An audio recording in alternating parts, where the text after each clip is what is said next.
ఇంకా హరికృష్ణ బాలకృష్ణ గారితో ఎలా ఉండేవారు అంటే ఫాదర్తో అంటే పిల్లల మీద చాలా ప్రేమ ఉంది ఆయన.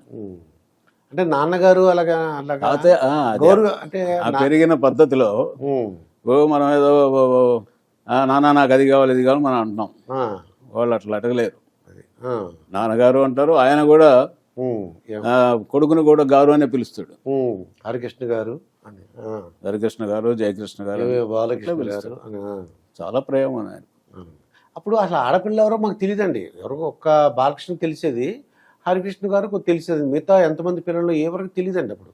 ఈయనలో జయశంకర్ కృష్ణ ఒకతను, సాయి కృష్ణ ఒకతను, మోహన్ కృష్ణ ఒకతను, ఆ పెద్దతను ఒకతనేమో రామకృష్ణ అని చనిపోయినాడు షూటింగ్లో అప్పుడు. తర్వాత ఇప్పుడు జయకృష్ణ ఇప్పుడు ఉన్నోళ్ళలో పెద్ద అతను. ఒక అతను చెయ్యి ఎలా ఉంటుందంటే చెయ్యి అదే వాడికి యాక్సిడెంట్ అయింది పాప రామకృష్ణ. బెంగళూరు నుంచి వస్తామంటే యాక్సిడెంట్ అయింది. ఇంకా అంతా చెయ్యి అలా ఉండిపోయింది అనమాట. అంతే పుట్టుకతో అలా కాదనమాట అండి. ఆ పుట్టుకతో కాదు. అయితే ఈ హరికృష్ణ గారికి ఏమైనా అలవాట్లు ఉన్నాయి సార్? బాలకృష్ణ గారికి కానీ అంటే సిగరెట్ అటువంటి అలవాట్లు? బాలకృష్ణకి పెద్ద అలవాట్లు అంటే ఏమన్నా మరి డ్రింక్ చేస్తాడేమన్నా అంటారు, మనకు తెలియదు. కానీ హరికృష్ణకు మాత్రం ఉన్నాయి. హరికృష్ణ బాగా స్మోకర్ కూడా. మేము క్యాంపులో తిరుగుతున్నప్పుడు కూడా ఆయన జేబులో సిగరెట్ నేను తీసుకునేవాడు, నా జేబులో సిగరెట్ ఆయన తీసుకునేవాడు. అంతా చాలా ఫ్రీగా ఉంటాడు ఆయన. అంటే నేను సీఎం లేదు ఏమంటే డ్రైవర్లతోటి వాళ్ళతోటి మిగిలిన వాళ్ళతో అందరితో కూడా చాలా బాగుండేవాడు. ఒక ఊరు దగ్గర క్యాంపు పెట్టినప్పుడు ఏదో స్పీచ్ గీచి ఒక అరగంట 30 గంట ఎదుర ఈ లోపల ఒక టార్పలిన్ ఒకటి బండి కింద వేసుకొని పడుకుంటాడు రోడ్డు మీద. బండి కింద మామూలు డ్రైవర్లు మెకానికల్ పడుకుంటారే, అటువంటి మనస్తత్వాలు లేవండి వాడు పాపం. అయితే బసవ తారకం గారు అసలు ఏంటంటే క్యాన్సర్ వల్ల చనిపోయినట్టున్నారు. మహాతల్లి ఇంకెవరన్నా అప్పుడు చూసారు సార్? అప్పటికి మీకు తెలియదు? లేదు, అప్పుడు నేను వచ్చిన తర్వాత ఒక ఏడాదిన్నర ఉంది. 86లో అనుకుంటున్నాము చనిపోయింది. ఆమె పాపం మధ్యాహ్నానికి క్యారేజ్ చేసిపోయి సెక్రటేరియట్లో ఆయన భోజనం చేసి మళ్ళీ క్యారేజ్ తీసుకొని వచ్చేది. సరే క్యాన్సర్ వచ్చిన తర్వాత అమెరికాలో ట్రీట్మెంట్ ఇచ్చారు. బట్ అయినా అంటే ఇప్పుడు సీఎం గారు భార్య అని కొద్దిగా గర్వంగా ఉండటం కానీ అస్సలు లేదండి బాబు. వాళ్ళ ఇంట్లో ఎవరికి లేదు. ఆడపిల్లలు కానీ మగపిల్లలు కానీ ఎవరైనా కూడా ఎంతో ఆప్యాయంగా మాట్లాడతారు ఎవరితోటైనా. ఇప్పుడు ఎన్టీఆర్ కూడా ఆ స్థాయిలో ఉన్నవాడు కూడా ఎలక్షన్ పోయి రాగానే నేను ఫస్ట్ ఒక 1 year అటు ఉంచాను. కానీ తర్వాత ఎలక్షన్ తిరగడం క్యాంపులు చేస్తే కానిస్టేబుల్కి డిన్నర్ ఇప్పించేవాడు వాళ్ళతోటి. ఆయనే స్వయంగా బ్రదర్ రండి అని చెప్పి పిలిచేవాడు. ఎవరు పిలుస్తారండి కానిస్టేబుల్ బ్రదర్ అని. తర్వాత ఈయన డ్రెస్సింగ్ స్టైల్ కూడా మార్చేవారు సార్. ఒకసారి కాకి డ్రెస్ చేసుకున్నారు, ఒకసారి వివేకానంద డ్రెస్ చేసుకున్నారు అండి. వేస్తారు అవి చెప్తున్న మనుషులు. ఇంకా నేను అనుకుంటే ఎవరన్నా చెప్పుంటారు మీరు ఏదో ఇంద్రుడు చంద్రుడు అవి ఉంటాయి. ఇప్పుడు అలాంటి వాళ్ళకి సహజంగా కొంచెం ఆత్మస్థుతిగా మాట్లాడే వాళ్ళకు ఏదేదో బాగా మాట చెప్పేవాళ్ళకు ఒక్కోసారి పడతారు. ఇప్పుడు ఉదాహరణకు నక్సలైట్ దేశభక్తులు అని చెప్పి నా కాకి డ్రెస్ వేసుకొని ప్రచారంలో చేశారు. చేసిన తర్వాత కొంచెం నక్సలైట్ యాక్టివిటీ పెరిగిన తర్వాత మీలాంటి అలాంటి వాడు ఎవరో ఆయన కలిసి, సార్ ఒక్కొక్క ఊరిని ఒక గ్రామ రక్షణ దళంగా తయారు చేసి ఒక 5 మంది 10 మందినో రక్షక దళంగా తయారు చేసి ఒక 5 తుపాకులు ఇస్తే వాళ్ళకి ఆ ఊళ్ళో ఎవరైనా నక్సలైట్లు వచ్చినా ఇంకోటి వచ్చినా వాళ్ళే రక్షించుకుంటారు కదా సార్ అన్నాడు. చాలా మంచి ఐడియా అనేది వచ్చేసింది ఆయనకు. ఏదో సందర్భంలో నర్సయ్య గారు ఏంటి మరి ఇట్లా అనుకుంటున్నాం అన్నాడు. ఎవరు సార్ మీకు చెప్పింది? అది కొంప మునిగే వ్యవహారం అది. అరే పోలీసు వాళ్ళే వాళ్ళ పోలీస్ స్టేషన్ల మీద రైడ్ చేస్తూ ఉంటే నక్సలైట్లు పోలీసు వాళ్ళ తుపాకులు ఎత్తుకుపోతుంటే దిక్కులేదు. రూరల్ ఏరియాలో ఉన్నట్టుని తీసేసి మండల హెడ్ క్వార్టర్స్లో పెడుతున్నాము, చూస్తున్నారు కదా. ఏమన్నా చాకలి ఐలం ఉందా లేకపోతే ఏమన్నా ఆయన కొమరం భీము లాంటి వాళ్ళు ఉన్నారా వాళ్ళ ఊళ్ళల్లో కాపాడుకోవటానికి? అటువంటి పిచ్చి పని చేయవద్దు సార్ అని చెప్పి విత్డ్రా చేసుకున్నాడు ఆయన. చెప్తే వింటాడు. అదే ఆయన ఉన్న గొప్పతనం కూడా. వెంటనే ఒకవేళ ఎవరని చెప్పింది నమ్మినా కూడా కాదు సార్ దీని ప్రోస్ అండ్ కాన్స్ ఇది కరెక్ట్ కాదని చెప్తే వినేవాడు. ఓకే.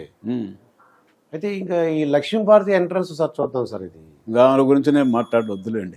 వాళ్ళ ఊరికినే అంటే అంటే అలా ఎందుకంటే ఇంతకుముందు అంటే మంచిగానే లేలే 4-3 ఇంటర్వ్యూలో ఆయన గురించి చెప్పడం అయింది. మళ్ళీ ఎందుకు రిపిటేషన్ అనవసరం. అంటే ఏం లక్ష్మీపతి ఎంట్రన్స్ లో ఆవిడ నిజంగానే ఒక ఆయన గురించి రాద్దామని వచ్చినట్టున్నారు సార్ ఆవిడ.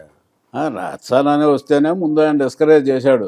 ఉమ్, నువ్వేంది రాసేది, నా జీవితం అంతా తేలికైంది కాదు, నారాయణ రెడ్డి గారు లాంటి వాళ్ళు రాస్తానంటేనే వద్దన్నా నేను ఉమ్. అయితే చెప్పాడు. తర్వాత ఇంకా ఏదో జరిగిపోయింది అది. జరిగిందండి. ఆ తర్వాత ఏంటంటే కొంచెం చంద్రబాబు నాయుడు గారి దగ్గరికి కొద్దిగా అర్థమైంది ఆయనకి, ఏదో పెత్తనం చేస్తున్నట్టు అది అవును, అదే కదా కారణం పార్టీ ఇది కావడానికి. అంటే చెప్తే వినరు అంటారా? అది కదండి, మీ లక్ష్మీపతి గారిని వివాహం చేసుకున్న బాగానే ఉంది, కాకపోతే ఆవిడని అడ్మినిస్ట్రేషన్కి రావద్దని చెప్పడానికి అవకాశం లేదంటారా? చెప్పారు వీళ్ళందరూ పోయి, ఆయన వినలేదు. ఉమ్, ఆయన మొండి మనిషి కదా, ఒకసారి నిర్ణయం తీసుకుంటే ఉమ్, ఏమైనా కూడా ఆయన వినడం.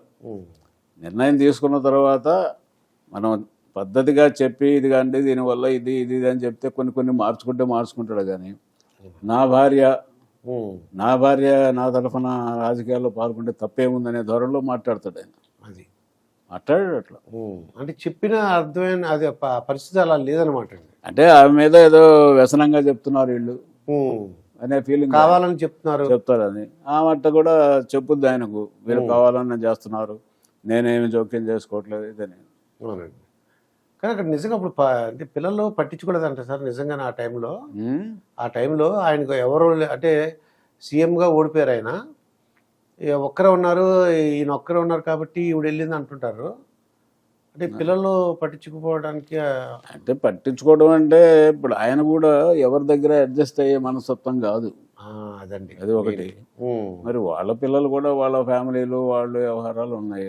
అవును. మరి ఈయన ఆ చిన్న కూతురు చాలా కాలం ఈయన దగ్గర ఉండేది, అప్పటి వరకు ప్రాబ్లం లేదు. ఇంకా ఆ తర్వాత మరి ఇంకా వాళ్ళు మాత్రం ఏదో భోజనాన్ని దీనికి పిలుస్తగలుగుతారు, లేకపోతే ఏదో క్యారేజ్ చేసుకొచ్చి పెట్టగలుగుతారు, కానీ డైరెక్ట్గా ఉండలేరు కదా 24 గంటలు. అవును. అదే సమయంలో ఆయన ప్రభుత్వం ఓడిపోవడం, తర్వాతనేమో ఆయన నాచారం స్టూడియోలో ఒంటరిగా ఉండటం, ఆ సమయంలో ఈవిడ ప్రవేశించింది. అదండి. అయితే సార్ ఇంకోటి ఏంటంటే ఇప్పుడు ఉన్న రాజకీయాలకి సీఎం గారు అంటే వాళ్ళు ఏం చేస్తున్నారంటే కొద్దిగా కక్షపూరిత చర్యలు ఉంటాయండి. అప్పుడు ఎన్టీ రామారావు గారికి ఏమైనా కక్షపూరిత చర్యలు ఉండేయండి, అంటే వాళ్ళ మీద కక్ష తెచ్చుకుందాం కొద్దిగా అప్పుడు కృష్ణ గారికి లేవండి, ఆయనకు అసలు లేనే లేదు. కృష్ణ గారికి అప్పుడు అంటే ఎక్కువగా కృష్ణ గారు విభేదించారు అంటుంటారు. లేదు, విభేదించడం అంటే ఇప్పుడు అంటే రాజకీయంగా ఏ ఉంటుందిలేండి. విభేదించడం అంటే ఇప్పుడు లక్ష్మీపార్వతిని వ్యతిరేకించి అందరూ వ్యతిరేకించారు, నేను కూడా వ్యతిరేకించా. ఆ మాటకు వస్తే ఎన్టీఆర్ తోటే వాదించాను నేను. సార్ మీరు 70 ఏళ్ల వయసు, ఆమె మొదటి భర్త 70 ఏళ్ల వయసు, అతనికి విడాకులు ఇచ్చి మిమ్మల్ని చేసుకోవడంలో ఆవిడ ఉద్దేశం ఏంటి ఆలోచించండి. మీ మనవరాళ్ళకి పెళ్ళి అయ్యే వయసులో మీరు పెళ్లి చేసుకోవడం న్యాయసమ్మతం అయితే అయిందేమో కానీ ప్రజాసమ్మతం కాదేమో అన్నట్టుగా మేము కూడా వాదించాం. కాకపోతే ఆయన వినలేదు, అది వేరే వ్యవహారం. ఆయనకి ఏదో వాడి మీద కష్ట తీసుకోవాలి, వీడి మీద కష్ట చేయాల్సి లేదండి.